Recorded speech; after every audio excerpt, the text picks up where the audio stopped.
Simon was exhausted. It had been a long night out in that boat.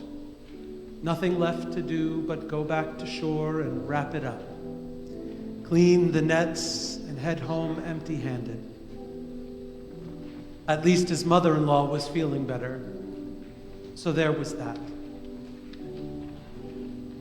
A few days earlier, Jesus had come to his home and healed her, and then so many others too.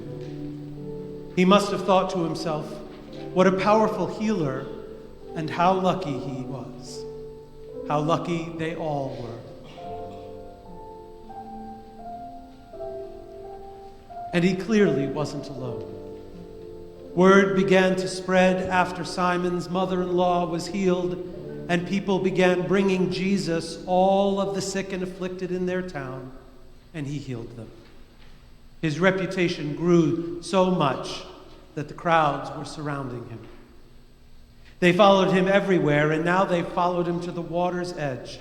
And they're crowding around him again, but this time there's really no place to go until he sees a couple of boats, one that just happens to belong to Simon. Please be seated.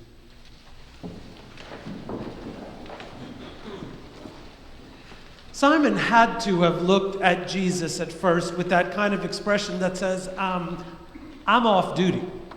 And I pictured Jesus just calmly looking back at Simon and thinking, okay, I guess you're not letting me off the hook here. Luke doesn't tell us why Simon agrees. We only know that he took Jesus out in his boat and Jesus began to teach. Neither does he tell us about the teaching itself or the crowd's reaction, only that it happened. It's important to note that up to this point in Luke's account, all of Jesus' teaching had been situated inside synagogues.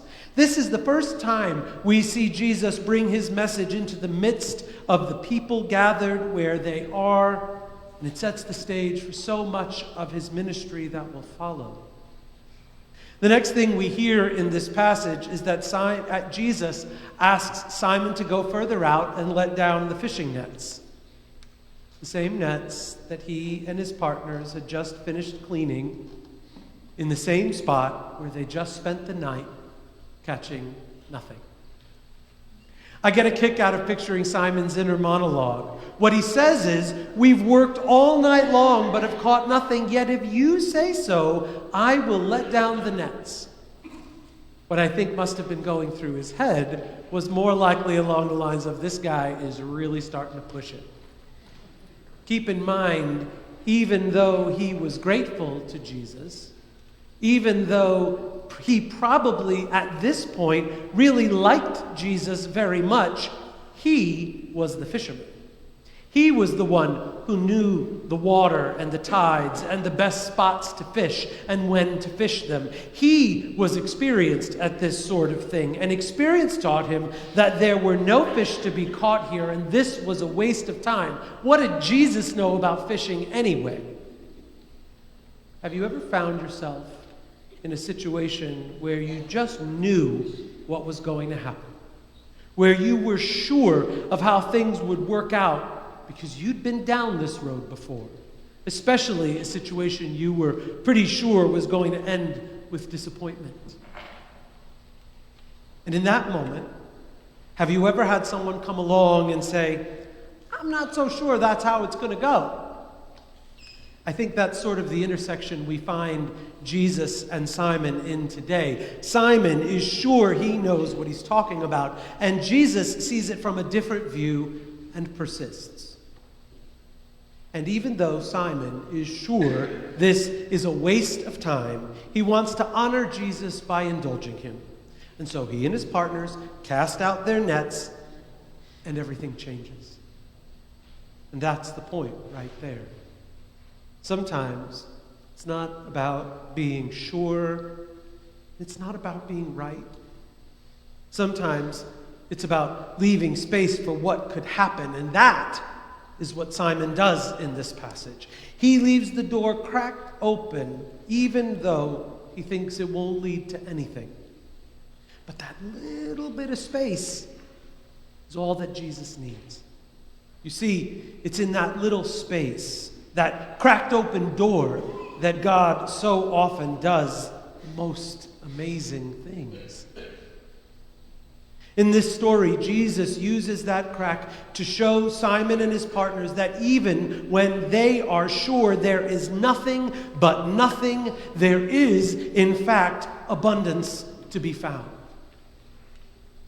What was the difference between the long night before and this new moment?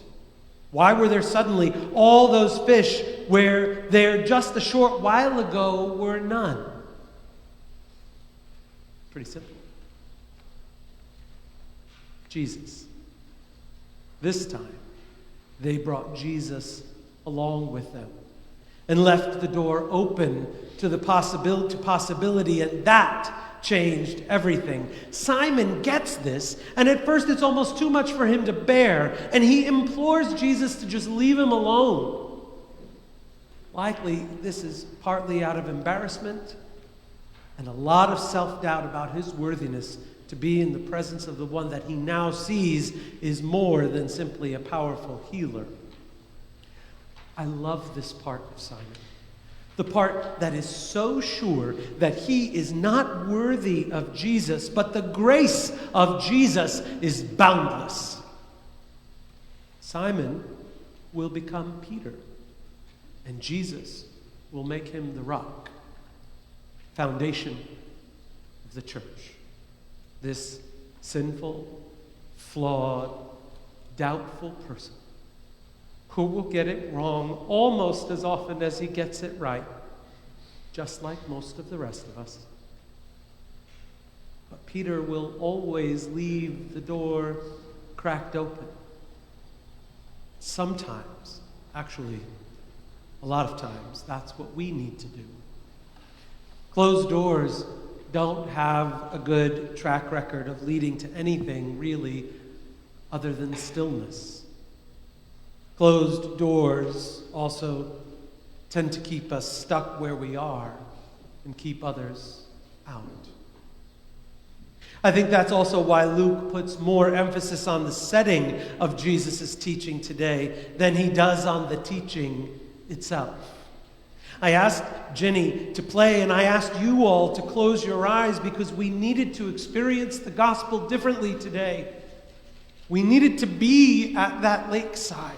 We needed to feel the rush of energy created by people who were doing anything they can to get closer to Jesus. The push of that crowd that compelled Jesus to get in a boat, the fresh air, the shimmer of the water, all of it free of boundary, accessible out in the open, both literally and metaphorically, to see that it was for all people. No one was excluded. Otherwise, we might miss the profundity of this moment and just pass it off as a fantastic miracle story.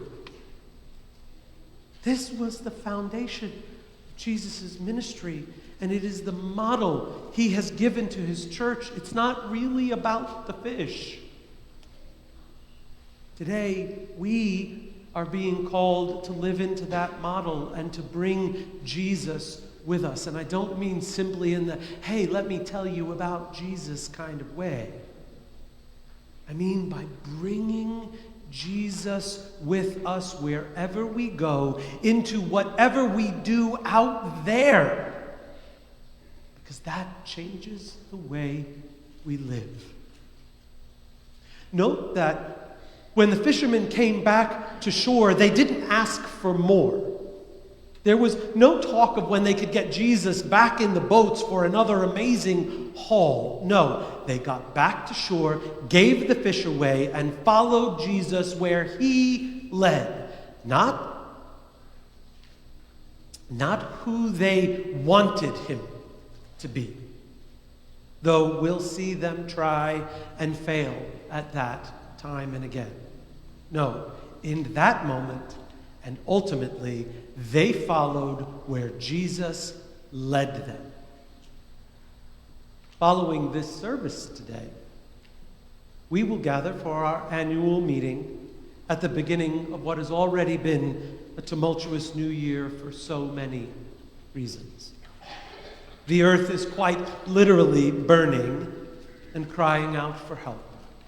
We live in one of the wealthiest nations in the world, and yet we don't seem to put making sure everyone has access to food, shelter, and health care as our number one priority, and we are far from free of the sins of racism and exclusion as we experience a national retreat from efforts designed to lift up all aspects of God's beloved human creation, leaving vulnerable people frightened and alone.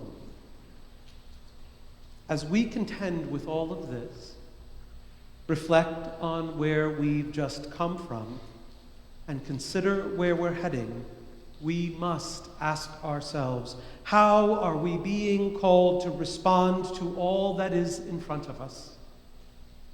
Then we must take an honest look at whether or not we are really bringing Jesus along with us.